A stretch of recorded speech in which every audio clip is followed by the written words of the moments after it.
We are live. Stay right there. Don't worry. Thank you very much. Yeah, just tell us like where you're from. I am from the DRC, Democratic Republic of the Congo. Exactly from Kinshasa. From Kinshasa. Do you have like a tribe that you're from or anything? Yeah, I am from the east of the Congo, and my tribe is I am a Rega. Thank you. Kakamaiko, fucking.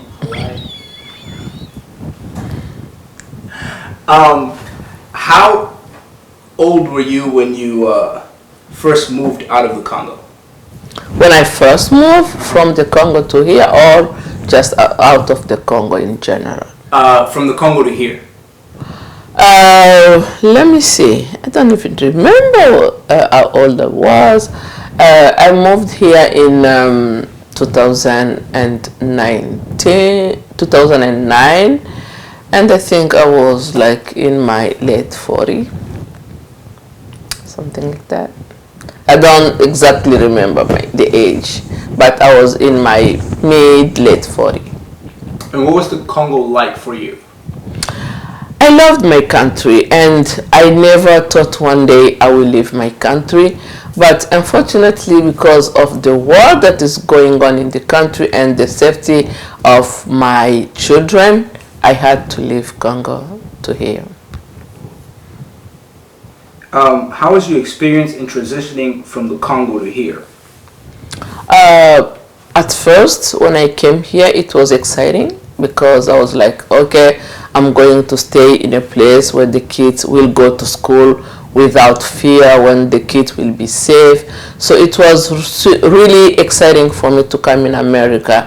And when I came, I was like, whoa, okay, this is America.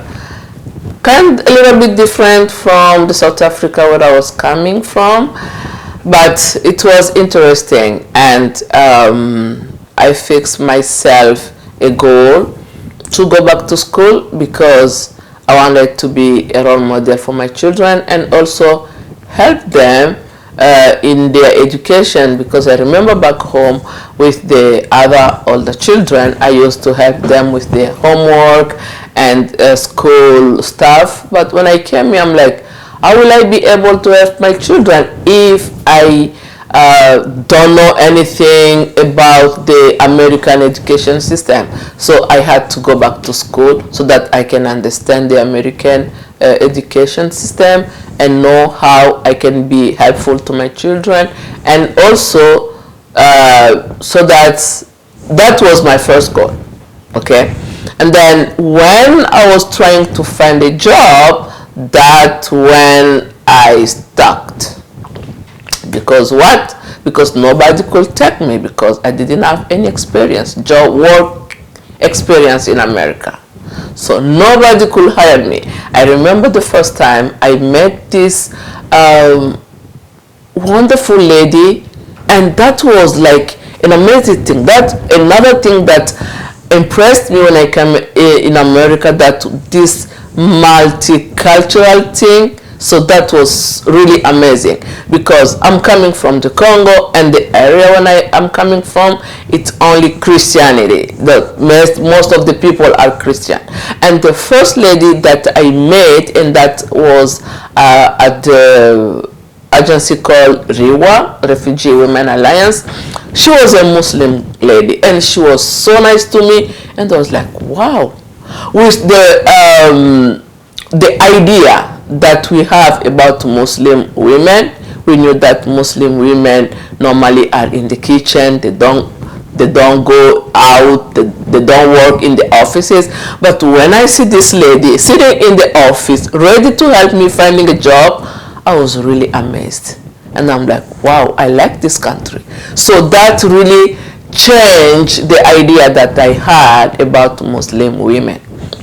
And from there on, so the first woman that I met was like, I will help you, you are an educated woman, because I had my degree in social organization back in the Congo. And she was like, okay, I will help you since you are educated. I will help you find a job and you will find a good job. And there was another one at our side who was like, you know what? If you don't find a job, I'm ready. I can offer her a job at the airport. Will you like to work in a cabin? I'm like, cabin? What that? Like clean the airplane. And she was like, don't even think about that. I will find her a new job, a good job. But that lady, when I came for the next time, she was married. She was a young girl who got married, and she had to move to where the husband was. So I tried. They sent me different places to find for job. Nobody could accept me. Somewhere they were sending me. Sometimes they say I am overqualified, but they don't want to hire me. And another place I will go I will send applications, but nobody could hire me. So it was so challenging. I was like, what? And then because I applied for my kids to join me, they told me that was like in I think most in August. They told me, you know what, the children are coming. They got the visa to come in America. I was like, wow. I was staying with my brother. I'm like, you know what? I need to find a job. Any kind of job I will be offered, I will take it. And my older son, who was here already, was like, Mom, you know what? Forget about everything you were in Africa. Forget about everything you were in the Congo. Just take whatever will come on your way. Because, like we say in French, il n'y a pas de sot métier, il n'y a que des sottes gens. I don't know how to say this in English. So there is no useless jobs, if we can say that, but there is only useless people. So I was like, okay. I took the cabin cleaning job. And the first day I started, that other Muslim woman took me to that organization or company at the airport, and they hired me. I'm like, okay, I will give her a chance. I was like, oh my God, at least somebody accept me. You know what? I was so excited because someone accepted my application. And the first day I went to work, oh my God, I wanted to cry. I found myself in the truck wearing a uniform and the trash bag in my hand. I was like, I can't believe this is me. I just turned back home, who I was back home. Somebody who had like gardeners, some people to do your garden. You had like housemates to help you cleaning your home, and you have somebody who were helping you to cook and to do different things with all the house chores. And seeing myself carrying a trash bag, I wanted to cry. I'm like, who am I? I felt like I was lost because I could not identify myself. And I was like, okay, Francoise, you can do this. You can do this. Be strong. I remember what my son told me. There is no rewarding job. There is only useless people. You can do this. And I was like, okay, I will do this. And you know what? I'm not gonna stop here. I will not limit myself to this kind of job. I have to go back to school. That's when I took another decision to go back to school, not only to help to understand the American education system, but also to be able to find a job that I will enjoy doing. Voila. Losing a part of my culture? No. I had my culture with me because I like being an African woman. So I don't think I lost my culture, but I was a little bit trying to adapt to the American culture while keeping my own. So try to balance both American culture and my culture. Yeah, that's what I was doing even with my children. Even though, they came, there was like this culture shock, but I was trying to balance them. Okay, even though you say this, you can still stay who you are. So we keep our language back home in our house. Even though kids were learning English, we kept to speak our Swahili language until now. So we keep some of our culture while we're trying to balance with the American culture. Coming from Congo to America, did you know what racism was? No, I didn't know anything about racism. And I learned about racism when I were at my workplace. When I looked around me, and most of the people that were cleaning and doing this were like immigrants. And the people who were leading were like, I was like, what is going on? But you know what, I knew why I'm here for. I'm like, you know what, I will not mind about that. So I will focus on my objective, going back to school and taking care of my children. So I learned more about racism when I went to school, and we were taught. So the teacher was teaching us about that. That's when I started to learn more about racism. And now in the organization I'm working to, it's about eliminating racism and empowering women. So we talk a lot about social justice and racism. Most of the people that come in America, they come in with this mind of we're gonna better our lives.